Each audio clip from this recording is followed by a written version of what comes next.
Hey guys, welcome back to GoneWithTheWhisk. Today's recipe is, well, not so much a recipe, more of a hack. We're going to be making watermelon Kool-Aid. And to do this is really, really simple. We're going to take a bottle of lemonade, already made. You don't have to squeeze any lemons or anything. And we're going to open it up. Remove the seal. Okay. Now the super complicated part of this recipe is that we're going to take a packet of Kool-Aid. I'm using watermelon here. You can also use any flavor. I've seen people do blue raspberry lemonade. I don't really like blue raspberry, but I know a lot of people do, so do that. But all you gotta do is just rip it open, pour it in, and I've seen people do this with one packet of Kool-Aid, and I've seen people do it with 2 packets of Kool-Aid. So we're just gonna start off with 1. If we need to add a second, we can add a second. What we're gonna do is just put the lid back on, and we're gonna shake. We're gonna shake and shake and shake and shake. A strawberry lemonade would be really good too. A strawberry mix. I don't guess it has to be Kool-Aid. You could add Crystal Light or any of those little drink mix packets to this. You might have to add more than 1 packet, because those are normally designed for like a little 8-ounce water bottle. You could do pretty much any flavor. Real sugar, no sugar, caffeine free. Just shake it really good. Nice. Pretty pink watermelon lemonade. So, let's grab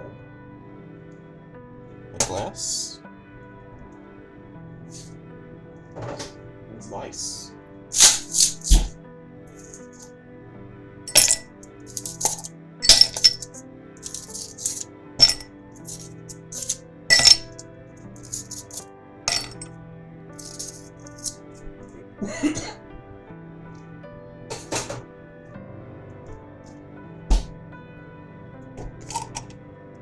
Alright, so first let's try just a little bit. Make sure there's enough watermelon flavor.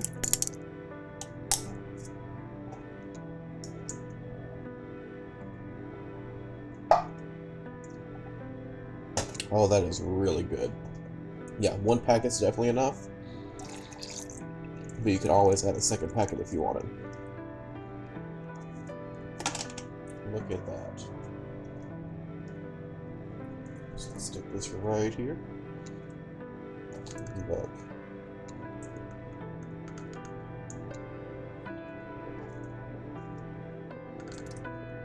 Oh yeah, that's very, very good. And all that was just a bottle of pre-made lemonade and a Kool-Aid packet. So you can definitely make a fun party drink for your get-together, and people will love it. And since this was such a short video, I've decided to answer a few questions I've got in my comments lately. My channel's blew up these past couple weeks, and I've got tons of comments I'm still trying to go through and like or reply to. So here's a few that I found that were questions. And these aren't about this in particular, it's just all over the place. Sorry. Audrey in Ontario asks, on my reel where I made marshmallows, or a short, I guess they're on YouTube. She asked if that marshmallow, it's not really cream, but if the marshmallow itself could be mixed with a pudding mix and used as a cake filling. And no, that particular one is like really, really super thick. I think even if you made like a pudding, folded it with it, it still wouldn't quite work. And if you just added pudding mix and not actual pudding to the marshmallow, it would just be super, super thick. It'd be too much gelatin. But you could do something very similar with pudding mix and a bit of water and sweet condensed milk and Cool Whip. It might be a little bit... No, it probably worked pretty well. You might do like a buttercream dam around the edge of the cake to keep the filling in, but something like that would really work for a cake. Denise asked if I use, for my number cakes and number cookie cakes, asked if I do number shaped pans and letter pans, or if I cut them out.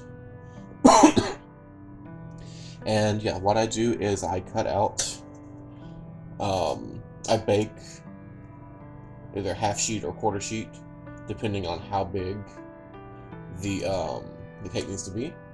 And then I have little plastic templates we got off of Amazon, I believe, that we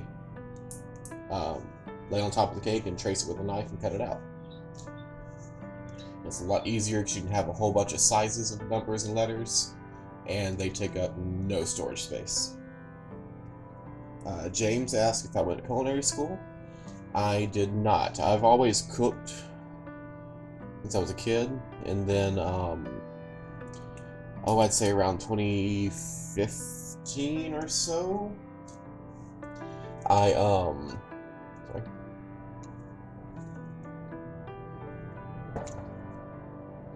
started baking a bit more.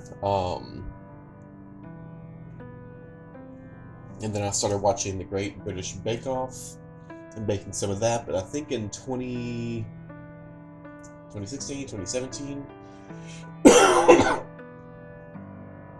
I spent one summer where all the new episodes go on Netflix, and I'd bake along with the technical challenge, and that made me get a little better at how my things looked. And then of course I posted on Instagram, and likes equal self-worth sometimes, so the more likes you get, the better you feel. So I'd make stuff look prettier and do more different things since those got more likes. But it taught me how to bake more and do more creative things. And then during the pandemic, I was a retail manager. We were, essential. I mean, essential was a PetSmart. And I was going insane. Like, corporate fired all of my staff, and it was just like 4 managers running a store, and everyone was getting checks, and they were spending them. Everyone got a new animal. So my staff got fired, and my business tripled.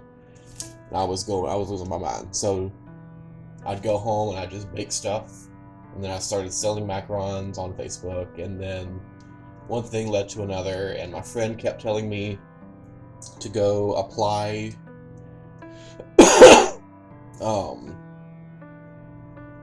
at a restaurant downtown. I was looking for a pastry chef, and I'm just like, I'm not like a chef or anything. I just bake cookies and stuff, But finally I got fed up with my job enough that I just applied on a whim, and they gave me a call, and I wound up working for both of his restaurants for about 2 years.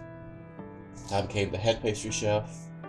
At times I had about 3 employees working under me, and I oversaw the pastries for the restaurant and for the coffee shop, and was making everything from scratch. Nothing was pre-made off a truck. It was everything from the sauces to the pie crust to everything. Literally everything. The ice cream. Everything was made by me or my staff from scratch, frozen from ingredients.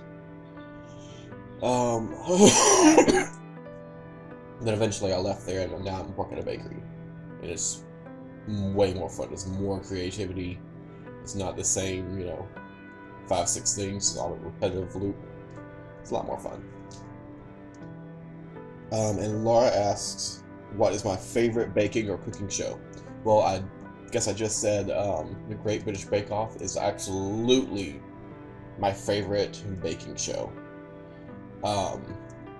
In fact, when I went to work for the restaurant, I sat there for a longest time. It was like, if I take this job, I can never be on Bake Off.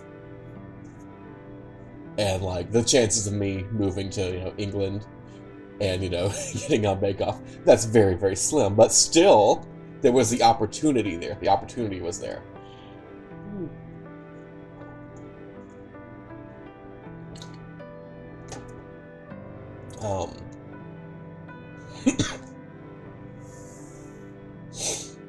Yeah, but I think that's really about it. If you have any questions for me, leave them in the comments.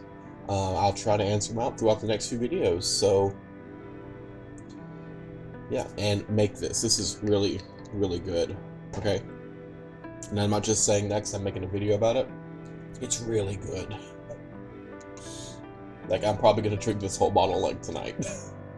Go make some. And it's super cheap. I think this was, like, $4 for something?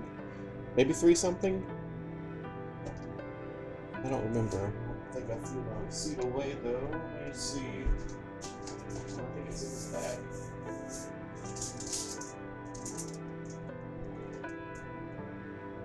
No, this was only $2.88, and this was 36 cents. So less than $4 for that. It's really good. And it took, what was that, seconds? I overshook it just to have the video be a little bit longer. It took no time, no effort, no money. So make this. It's really good. Right? And like I said, if you have any questions for me, leave them in the comments. I'd love to try to answer some throughout my next few videos. And aside from that, I'll see y'all from next time. Thanks for watching.